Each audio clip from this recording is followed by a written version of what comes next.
Poeta, tradutor e ensaísta, o paulistano Cláudio Daniel revela influências orientais em sua obra graças a experiências e leituras religiosas. Seus poemas integram antologias como 100 Haicaístas Brasileiros, de 1990. Atua ainda como editor e organiza eventos literários.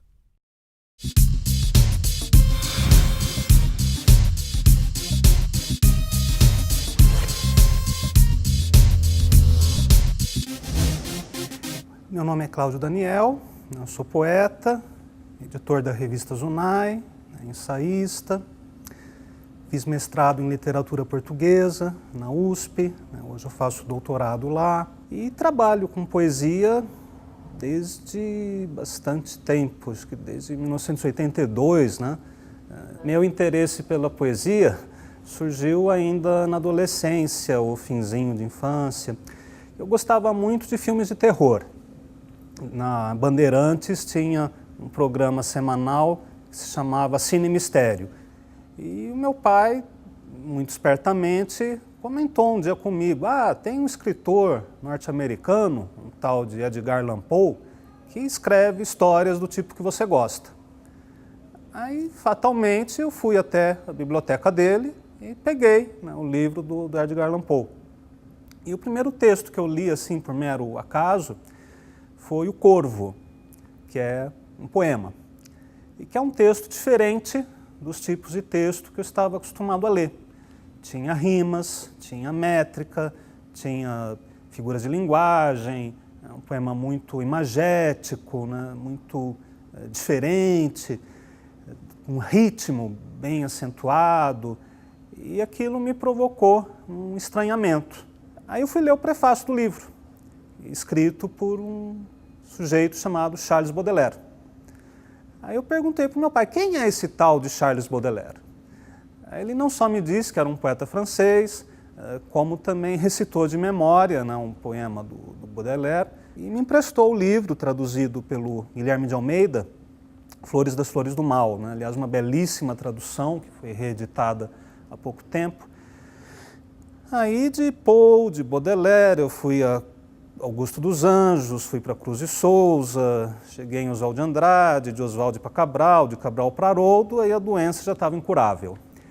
As minhas influências, elas são bastante heterogêneas, e poetas muito distintos entre si, mas que têm em comum essa fascinação pela linguagem. São poetas mais obscuros, mais, entre aspas, herméticos, que trabalham com a linguagem não apenas pensando na comunicação, na transmissão de um conteúdo emocional, referencial, mas que trabalham, sobretudo, com o artesanato das palavras, né? Com os ritmos, com as metáforas, com construções sintáticas inusitadas. E é isso que sempre me interessou em poesia, a surpresa, a diferença, aquilo que foge da rotina, que foge do coloquial, que foge do cotidiano, aquela poesia que inaugura uma nova realidade pela linguagem. Eu acho que toda poesia mais profunda é uma poesia experimental, porque eu não conheço nenhum poeta sério que pense assim, eu quero escrever do mesmo modo que todo mundo escreveu antes de mim. O que eu busco na minha poesia é tentar acrescentar, se não um novo processo de criação, que seria muita ousadia, mas pelo menos alguma mitologia pessoal, algum timbre que seja identificável, enfim, acrescentar uma mínima contribuição pessoal a esse oceano que é a poesia. Eu acho que a poesia, não sendo uma atividade lucrativa, ninguém ganha dinheiro com poesia. Também não é uma atividade que dá um status privilegiado. Pelo contrário, é uma atividade que te demanda tempo, te demanda dedicação, trabalho, inteligência e não te dá praticamente retorno nenhum. Então, por que nós fazemos poesia? Porque temos prazer escrevendo poesia. Eu acho que é a resposta mais simples, direta, imediata, é isso, porque a poesia nos dá prazer. Mas há outras respostas possíveis. Por exemplo, numa época de extrema banalização da cultura, de banalização da informação, dos discursos, eu acredito que a poesia também é uma forma de resistência dentro da linguagem. Mesmo que o conteúdo de um poema não seja político, eu acho que a poesia é política na medida em que ela desafia a pasteurização, desafia a lavagem cerebral e leva ao leitor outros símbolos, outros discursos, outras formas e sentidos que não estão presentes na indústria cultural. Eu sou um leitor chato, compulsivo, obsessivo e bastante heterogêneo nos meus gostos. O meu interesse principal, eu acho que é na função poética da linguagem, digamos assim, que está presente na prosa também.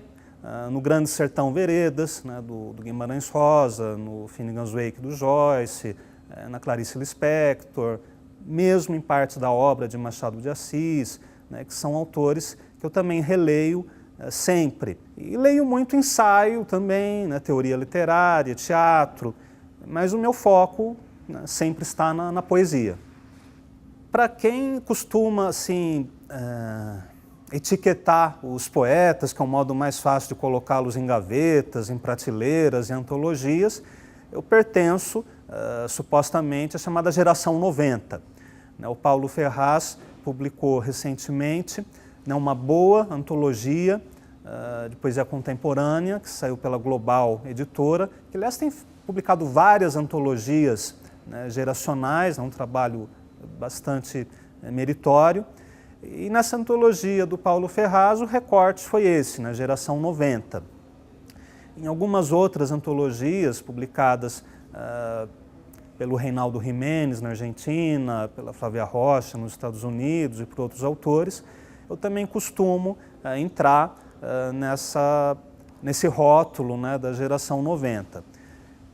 Eu acho um pouco discutível essa tendência que vem se desenvolvendo no Brasil, de algumas décadas para cá, de definir geração por década. Então você tem a geração de 70, tem a geração de 80, a geração de 90, a geração de 00, como se num período de 10 anos mudassem completamente os paradigmas. Talvez esse seja um critério a ser reavaliado, né, rediscutido pelos teóricos da literatura. Lêmures lavoram lúnulas, recrocita labirinto, abismo de espectros. Esta porta que se abre, prosa de corvos. Esta porta que se fecha, rosa de répteis. Não há caminho, tudo é caminho. Flor de abril escurece relógios, até dessangrar a anã em tropismo de lacraias. Tudo é um jogo amargo, como saltar os ossos, piscar palavras, traçar na pedra subreptício urro para ver o mistério que há no mundo e em mim. Entre fetos e rudimentos de búfalo, entre cristais e um agudo senso de coágulo, abolir o peixe numa agrimensura de enigmas. Cristal negro, seio negro, lua negra, restilo de pissarras. Tudo que escrevo, tudo que escavo, tudo que escuto, tudo que escarro, tudo que esqueço, me deslinda, desatina, desafina, desarvora, desenflora. Entre amarelos e lanugens, entre larvais e mentais, entre o que pensa e o que sente, entre o que mente e o que muda, entre o que canta e o que encanta, entre mundo e nada.